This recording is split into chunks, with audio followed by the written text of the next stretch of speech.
La riposte dont a parlé le président de la République est une riposte évidemment qui s'est fait sur plusieurs plans. Ça ne concerne pas que la dimension militaire, ça concerne aussi la dimension diplomatique. Nous étions évidemment au 8 février, nous avons tous participé au sommet EAC-SADC, qui était un sommet des crises qui était censé traiter la question dans l'Est de la République démocratique du Congo. Et dans les traitements de la question, il avait été convenu qu'il y avait un cessez-les-feux. Et 6 jours après, il y a eu la chute de Bukavu. C'est illustratif de la mauvaise volonté du Rwanda, parce qu'en réalité, cette guerre, c'est l'M23, c'est pas l'M23 qui fait la guerre, c'est l'armée rwandaise. Oui, mais les chefs de l'État... Au mépris de tout ce qui a été convenu, a continué son initiative. Et de ces points de vue, nous avons vu ce qui s'est passé à Goma, notamment les carnages avec plus de 8500 morts, d'après les chiffres du ministère de la Santé. On ne pouvait pas, dans les conditions dans lesquelles ces choses se faisaient, exposer notre population, parce que la guerre s'est faisant sur notre territoire. C'est notre population que nous sommes censés protéger, qui meurt en premier. Et donc, il y avait évidemment des dispositions, en tout cas au niveau militaire, il y a eu... Quoi exactement sur les côtés militaires? Je ne saurais pas, moi, vous parler des détails opérationnels, mais il y avait une volonté claire pour nous d'épargner nos populations de la barbarie rwandaise, comme cela s'est passé à Goma. Il fallait éviter à tout prix de faire de Bukavu un cimetière, comme Goma l'était devenu.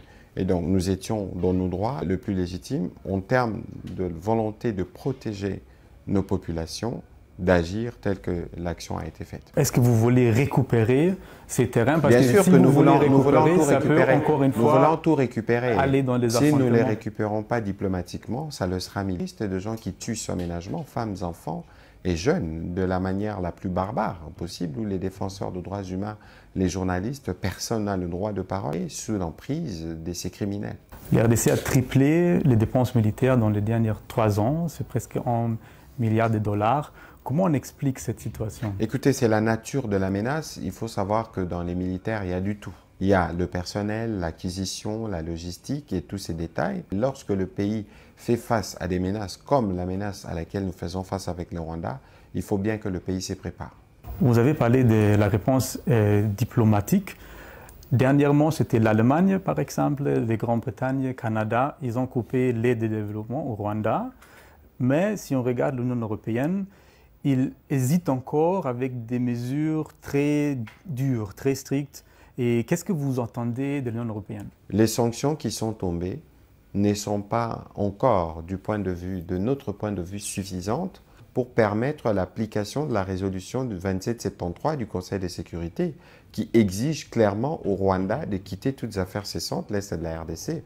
À défaut de la faire, il faut envisager des mesures diplomatiques fortes, parce que le président rwandais avait prévenu qu'il n'aurait pas peur de sanctions. C'était une manière pour lui de défier le monde entier. Quelles sont les mesures fortes, selon vous, que l'Union européenne devrait prendre? Écoutez, les mesures fortes de l'Union européenne, on a parlé de la suppression du Memorandum of Understanding sur les critical minerals, les programmes de défense au niveau du Mozambique, mais pour nous, ce n'est pas suffisant. Je pense qu'il faut regarder dans les cas de la coopération biomultilatérale avec les pays de l'Union européenne, mais aussi la Banque mondiale et les institutions de Bretton Woods, parce que face à l'horreur qu'il y a dans l'Est, et l'horreur qui perdure, on ne peut pas ne pas réagir et très rapidement pour éviter qu'il y ait un effet domino, un effet contagion et que le conflit ne s'empare dans toute la sous-région. Il y a des acteurs dont on ne parle pas beaucoup, notamment la Turquie, la Russie, la Chine par exemple, et également des partenaires du Rwanda.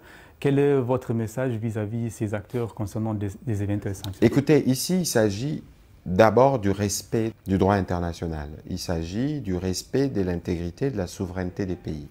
Et tous ces pays, que ce soit la Chine, la Turquie, c'est des pays avec qui nous avons de bons rapports diplomatiques, même y compris la Russie. Il y a besoin pour ces pays de prendre des mesures pour contraindre le Rwanda. Vous avez vraiment l'espoir que Kagame il va prendre des décisions après encore d'autres sanctions, vu que jusqu'aujourd'hui il dit que ça mène... Non, la question, ce n'est pas une question d'avoir d'espoir. La question, c'est qu'il n'a pas le choix. Il n'est pas chez lui. Le Congo, ce n'est pas son pays. Il n'a pas le droit d'avoir ses militaires chez nous. Donc, d'une manière ou d'une autre, s'il ne quitte pas par la diplomatie, il quittera par la force. Le Congo est trop grand pour lui, le Congo va l'absorber et il devrait, lui, là où il est, se réserver de poser plus d'actes. Parce qu'ici, il ne faut pas regarder la crise sur la dimension des acteurs présents, il faut regarder la crise sur la dimension de l'avenir où chaque enfant congolais grandit avec cette colère accumulée du fait du comportement du président rwandais pour que les moments venus, nous puissions régler les problèmes. Nous sommes dans une posture où nous allons utiliser toutes les voies possibles pour nous permettre de restaurer l'intégrité de notre territoire et c'est là personne ne nous empêchera. Une de ces voies, c'est aussi le droit international. Il y avait le procureur de la Cour pénale internationale, Karim Khan, il était ici à Kinshasa il y a quelques jours et il y a des enquêtes qui sont en cours. Mais ce genre de enquêtes, ça prend beaucoup de temps. Ça peut prendre peut-être même des années jusqu'à ce qu'il y ait des conclusions. Quand vous voyez ça, qu'est-ce que ça change? Bon, écoutez, il y a une volonté claire cette fois-ci qui est exprimée, à la fois par le Conseil des Nations Unies pour le Haut Commissariat des Nations Unies pour le droit de l'homme, parce que nous y étions à Genève, de manière unanime, tous ont adopté la résolution qui condamne le Rwanda et qui l'oblige à retirer ses troupes de la RDC. Dans la même résolution, on a parlé d'une mission d'établissement de faits et plus tard d'une commission d'enquête. Ce qui nous arrange parce que c'est pour la première fois dans l'Est de la RDC qu'on obtienne une décision si claire et si unanime du Conseil des droits de l'homme. Et d'une autre part, nous avons la Cour pénale internationale qui opère à sa manière. Mais nous étions à Munich avec le président de la République. Les procureurs de la Cour, Karim Khan, avait dit qu'il viendra à RDC. Il est venu parce qu'il a raison. Au regard des actes barbares qui sont commis, des crimes contre l'humanité, des crimes de guerre, notamment sur le personnel de la MONUSCO, les écoles, ceci ne peut pas rester sans réaction de toutes les grandes structures mondiales. Et donc ici, nous pensons aussi que sans la justice, on ne sera vraiment pas en mesure de restaurer la paix dans cette partie du pays parce que les acteurs militaires principaux de la guerre d'aujourd'hui sont les mêmes acteurs qui ont fait toutes les guerres du Rwanda en RDC. Donc il faut qu'à un moment donné, ça s'arrête, qu'on les arrête pour qu'ils puissent répondre de leur forfait devant la loi. Parlons des minerais. Le chef de l'État, Félix Tshisekedi, dans une interview avec le New York Times aux États-Unis, il a fait référence au fait que d'autres pays, comme les États-Unis, doivent passer directement par la RDC pour s'approvisionner en minerais. Et parmi plusieurs, c'était interprété comme une sorte d'offre aux États-Unis d'avoir des minerais de la RDC et en retour, les États-Unis peuvent donner quelques garanties de sécurité. Il faut regarder la question dans son ensemble. La République démocratique du Congo est un pays minier et nous avons, nous, décidé de diversifier nos partenaires. Le président de la République, c'est la première personne qui parle au nom du pays et qui assure l'image ou la valorisation de nos produits ou de nos ressources. Et que s'il y a une volonté exprimée à son niveau de dire, écoutez, pourquoi on n'aurait pas des intérêts américains qui viendraient investir chez nous, il n'y a pas d'inconvénient. Mais après, pour le reste, on pourra discuter dans les cadres des rapports bilatéraux qui existent entre les deux pays, mais aussi dans les cas de rapports qui pourraient éventuellement exister entre les compagnies américaines et l'État congolais. Et le côté militaire, est-ce qu'il peut l'avoir en contrepartie des sécurités garanties, par exemple des troupes sur place? Nous ne sommes pas encore dans une condition où le contrat a été signé, où l'accord a été signé, non. Nous sommes dans une condition où le président de la République a exprimé une intention. Et c'est une intention légitime parce que la RDC, de par sa vocation, de par sa taille, doit avoir plusieurs intérêts. Et donc, si on a des intérêts américains, pourquoi pas? Mais à ce stade, on ne va pas exclure de ces négociations des garanties sécuritaires. Ça appartiendra aux négociateurs de le faire. Mais il est évident que la préoccupation première pour nous, c'est d'avoir la restauration de la sécurité chez nous. Les églises protestantes et catholiques, ils cherchent une sorte de dialogue direct avec les rebelles des M23. Jusque-là, le gouvernement refuse catégoriquement ce dialogue direct. Mais pourquoi on n'entre pas dans ce genre de dialogue? Parce que qu'est-ce qu'il y a à perdre? On peut toujours commencer à parler. La question, c'est pas... D'abord, de un, ce n'est pas un refus catégorique. De deux, le président est disposé. De trois, le président a reçu la délégation de l'Église catholique et protestante.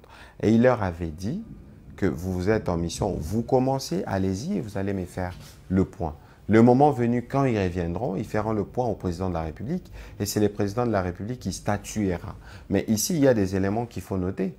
Par exemple, il n'y a pas de crise de légitimité. Nous avons eu des élections il y a une année. Pourquoi on voudrait donner l'impression qu'il y a une crise de légitimité? Ici, la crise, c'est qu'un pays voisin a décidé d'utiliser des proxys pour affaiblir un autre pays. C'est ça la crise. Et les Congolais aujourd'hui, la priorité numéro 1, lorsque votre maison brûle, c'est de vous assurer que les feux ne se répandent pas et au contraire, vous le conteniez. Et lorsque vous aurez éteint le feu, c'est en ce moment-là que vous pourrez voir quelque chose. Ça veut dire qu'il n'y a pas un refus catégorique. Ça veut dire qu'on pourrait négocier, la RDC pourrait négocier avec les rebelles des M23 direct. Ça, je parlais de l'initiative de prêtres. Sur les rebelles, les terroristes du M23, il n'y a pas de difficulté parce que c'est la même position que nous avons depuis le début. Nous avions dit, et le président a dit qu'on ne va pas négocier avec le Pantin. Nous, on va négocier avec le Rwanda. Parce que les Pantins qui dirigent les M23 n'ont pas d'agenda particulier. Oui, mais l'Église est dans une autre logique. L'Église dit qu'il faut aussi inclure les M23. La question de les inclure ne se pose même pas. On dit, allez négocier avec les M23, discuter avec les M23. Pourquoi? Parce qu'ils ont tué 10 000 Congolais. Donc, il faut donner, nous, la prime à ceux qui tuent. Plus vous tuez, mieux c'est. Non.